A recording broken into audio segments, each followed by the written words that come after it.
Allez, c'est parti. Bonjour à tous les passionnés et bienvenue dans ce nouveau décryptage. L'Euro 2028 fait déjà trépigner d'impatience toute la planète foot. Et franchement, on comprend pourquoi. C'est une édition qui s'annonce historique et qui promet enfin de remettre les supporters au centre du jeu. Alors comment vivre cette compétition de l'intérieur sans y laisser toutes ses économies? C'est tout l'enjeu de notre analyse d'aujourd'hui. Parce que le contraste avec ce qu'on voit ailleurs en ce moment, il est juste saisissant. Regardons un peu le Mondial 2026, en Amérique du Nord.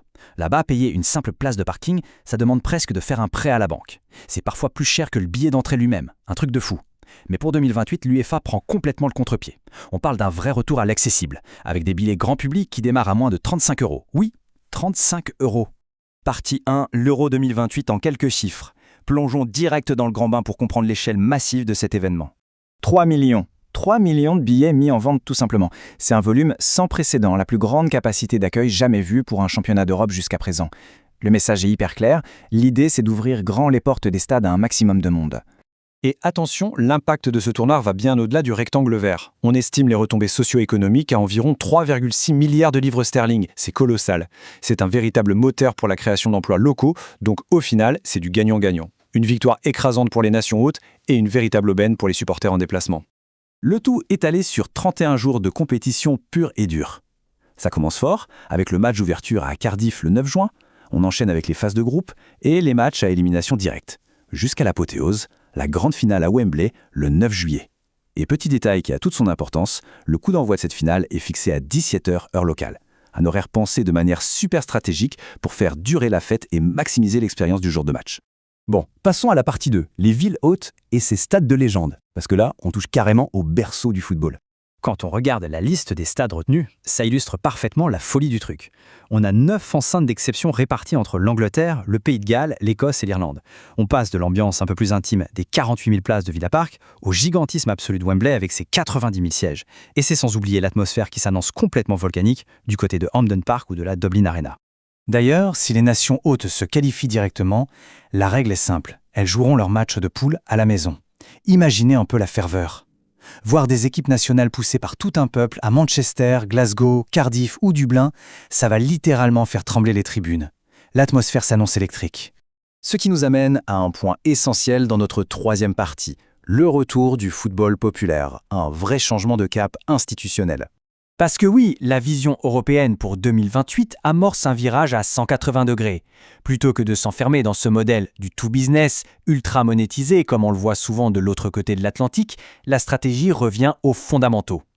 L'objectif absolu, c'est de maintenir des prix accessibles pour préserver l'âme du sport, l'effervescence véritable, celle qui vient des tribunes. C'est d'ailleurs parfaitement résumé par cette citation du président de l'UEFA, « Le football est un langage universel ». Il exprime la passion, le courage, la solidarité. C'est un rappel émotionnel hyper fort pour nous tous.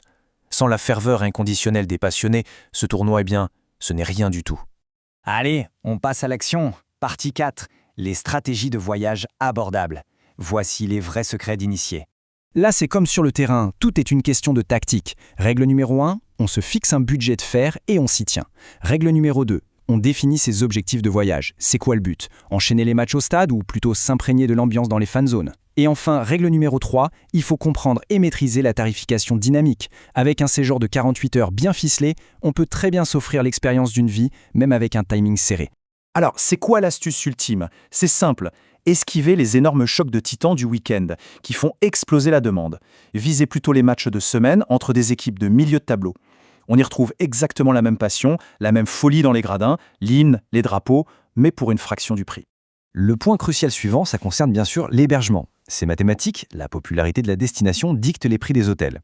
Donc le vrai bon plan, c'est de s'éloigner un peu des énormes pôles touristiques. Choisir une ville haute un peu moins sous le feu des projecteurs, c'est la garantie de réduire drastiquement, voire de diviser par 2, la note globale du voyage. Ce qui nous mène naturellement à notre dernière partie, transport et astuces pratiques pour le terrain. Et là-dessus, les avantages prévus pour les détenteurs de billets sont assez massifs. Accrochez-vous, on parle d'un pass de 36 heures pour voyager complètement gratuitement sur le réseau régional les jours de match. Et en bonus, une remise de 25% sur le célèbre pass Interrail. Autant dire que pour bouger d'une ville hôte à l'autre en maîtrisant les coûts, c'est le scénario parfait.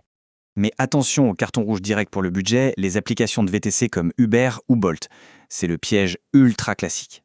Multiplier ce genre de course, ça va vider la cagnotte à une vitesse folle. La seule vraie stratégie gagnante et viable, c'est de faire confiance à 100% aux réseaux de transport en commun locaux. Donc, pour résumer, l'art du voyage sportif façon commando, on voyage ultra léger, quitte à superposer 3 maillots pour esquiver les frais de bagages en soute, on blinde son téléphone d'applications de cartes et de traduction pour briser la barrière de la langue, et surtout, on calcule chaque itinéraire avec une précision chirurgicale pour rentabiliser la moindre minute sur place.